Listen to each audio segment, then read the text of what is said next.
Trump 2 अप्रैल से जो tariff लगाएंगे उनका असर किन देशों और किस सामान पर होगा। अमेरिका के राष्ट्रपति डोनाल्ड ट्रंप 2 अप्रैल से नए टैरिफ लगाने जा रहे हैं। ट्रंप कार और कार के पार्ट्स के आयात पर टैरिफ लगाने की प्लानिंग कर रहे हैं। ट्रंप 2 अप्रैल को लिबरेशन डे बता रहे हैं। ट्रंप ने कहा है कि वो उन अलग अलग ट्रेडिंग पार्टनर्स पर रेसिप्रोकल टैरिफ लगाएंगे जिनकी प्रैक्टिस को वो सही नहीं मानते हैं। ट्रंप पहले ही स्टील और एल्यूमिनियम के आयात पर टैरिफ लगा चुके हैं। उन्होंने कनाडा, चीन और मेक्सिको से आयात किए जाने वाले सामान पर भी टैरिफ लगाए हैं। ऐसे संकेत मिल रहे हैं कि एशिया, यूरोप और दक्षिणी अमेरिका के उन देशों पर वो टैरिफ लगाएंगे जो अमेरिका के साथ निर्यात ज्यादा करते हैं और आयात कम। डोनाल्ड ट्रंप ने अभी तक मोटर व्हीकल पर 25% टैरिफ लगाने की घोषणा की है और ये 2 अप्रैल से लागू होंगे। उन्होंने कहा है कि कार के पार्ट्स पर टैरिफ मई या उसके बाद लागू होंगे। अमेरिका एक साल में करीब 80 लाख कार आयात करता है जिनकी कीमत करीब 240 अरब अमेरिकी डॉलर है।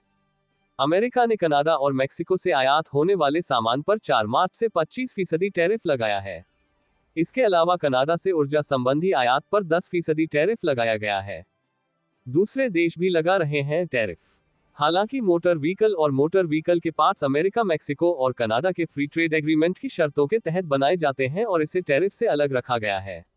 लेकिन ये तभी तक है जब तक अमेरिका के कस्टम ऑफिशियल ड्यूटी लगाने के लिए कोई नया सिस्टम नहीं बना लेते हैं। व्हाइट हाउस का कहना है कि कनाडा और मेक्सिको पर टैरिफ लगाने का मकसद उनकी सरकारों को अवैध प्रवासियों और गैर कानूनी तरीके से बनाई जाने वाली फेंटेनाइल, एक शक्तिशाली ओपियोइड दवा की अमेरिका में एंट्री पर रोक लगाना है। अमेरिका ने 4 फरवरी को चीन से आने वाले सामान पर 10% टैरिफ लगाया था, जिसे 4 मार्च को बढ़ाकर 20% कर दिया गया। हालांकि जो शिपमेंट $800 से कम की है उन्हें इससे अलग रखा गया है। चीन ने इसके जवाब में अमेरिका के सामान पर 10 से 15% टैरिफ लगाए हैं और इसमें कृषि से जुड़े उपकरण भी शामिल हैं। कनाडा ने भी जवाब में $40 अरब से अधिक मूल्य के अमेरिकी सामान पर टैरिफ लगा दिया है। वहीं मेक्सिको ने इसके जवाब टैरिफ लगाने से परहेज किया है। 12 मार्च को अमेरिका ने दुनिया के किसी भी देश से अमेरिका में आयात किए जाने वाले स्टील और एल्यूमिनियम पर 25% टैरिफ लगाया है। अमेरिका के इस कदम का असर कनाडा, ब्राजील, मेक्सिको, दक्षिण कोरिया, वियतनाम और जापान पर पड़ा है क्योंकि वो अमेरिका को स्टील और एल्यूमिनियम आयात करते हैं। यूरोपियन यूनियन 1 अप्रैल से $28 अरब की कीमत के अमेरिकी सामान पर टैरिफ लगाएगा। इसमें बॉर्बन विस्की, मोटरबाइक और बोट शामिल है। 25 मार्च से अमेरिका ने उन देशों से आयात किए जाने वाले सामान पर 25% टैरिफ लगाया है जो वेनेजुएला से तेल खरीदते हैं। व्हाइट हाउस का कहना है कि वो देश की भ्रष्ट सरकार पर दबाव बनाना चाहती है।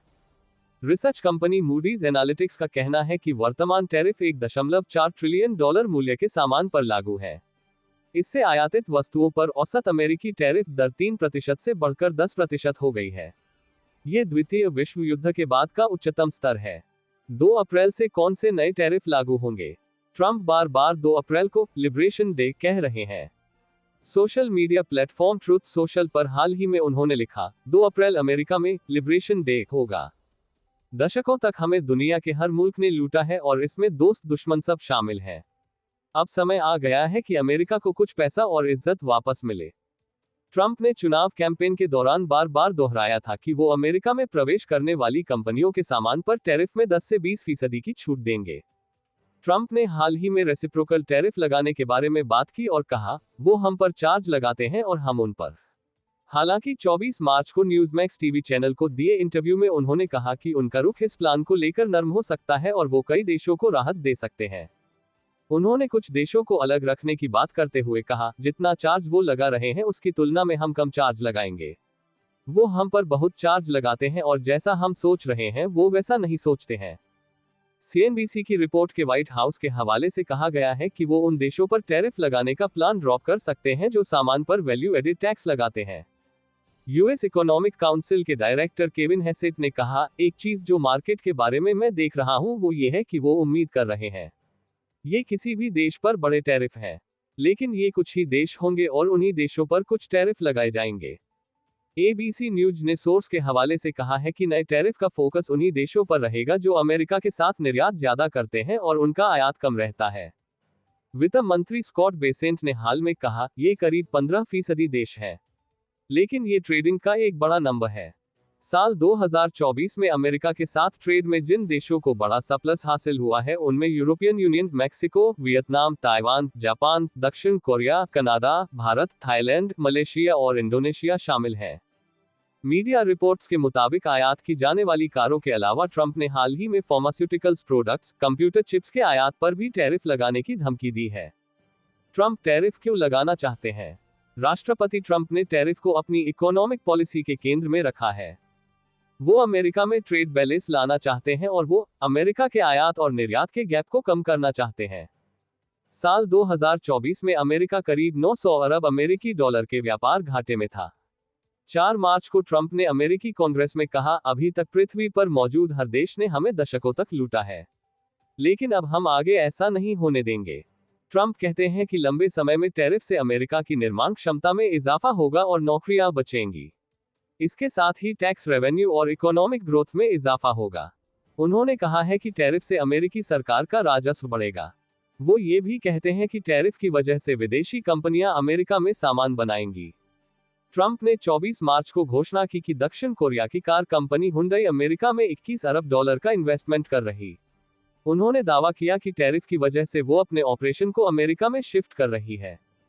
टैरिफ का अमेरिका और दूसरे देशों पर क्या असर होगा? अर्थशास्त्रियों ने चेतावनी दी है कि टैरिफ से अमेरिकी उपभोक्ताओं के लिए कीमतें बढ़ेंगी और आयात होने वाले सामान से अमेरिकी कंपनियों के लिए उत्पादन लागत में बढ़ोतरी होगी। उन्होंने ये भी चेतावनी दी है कि अन्य देशों के जवाबी टैरिफ लगाने से अमेरिकी निर्यातकों को नुकसान होगा। मूडीज एनालिटिक्स का कहना है कि टैरिफ की वजह से आने वाले साल में अमेरिका की इकोनॉमी में 0.6% की गिरावट होगी और इसकी वजह से 2.5 लाख नौकरियां जाएंगी। मूडीज एनालिटिक्स ने कहा है कि कनाडा और मैक्सिको अपने आयात के लिए अमेरिका की मार्केट पर निर्भर हैं और उन्हें इसकी भारी कीमत चुकानी होगी और मंदी से बच पाना नामुमकिन होगा।